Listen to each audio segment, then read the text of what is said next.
বিদেশে পরিবারের মানুষকে না পেলেও আমরা কিছু বন্ধু বান্ধব এমন পাই যাদের নিজেদের পরিবারের মানুষের মতোই সবসময় পাশে পাই এখানে। হাই, আমি আলো। আমার আরেকটি মিনি ভ্লগে আপনাদের অনেক অনেক ওয়েলকাম। আমাদের এক দাদা আমাদের বাড়ির কাছেই থাকে। অনেক দিন থেকে আমাকে বলছিল একটা ট্রিট দেবো চল।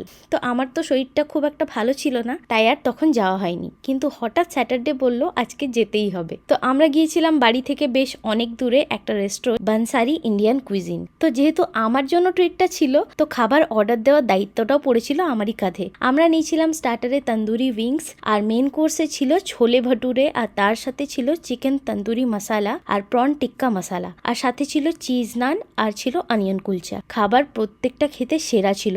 আমার এখানকার ছোলে ভাটুরেটা ভীষণ ভালো লেগেছে। ব্যাস, খাবার দাবার খেয়ে ডিজার্টে নিয়েছিলাম ফালুদা, যেটা বেস্ট ছিল। তো বাড়ির রান্না বহুদিন খাবার পর বাইরে এক দুবার খেতে কিন্তু বেশ ভালোই লাগে, তাই না বলুন? তো এই তো ছিল আজকে shorts. Follow for more, by.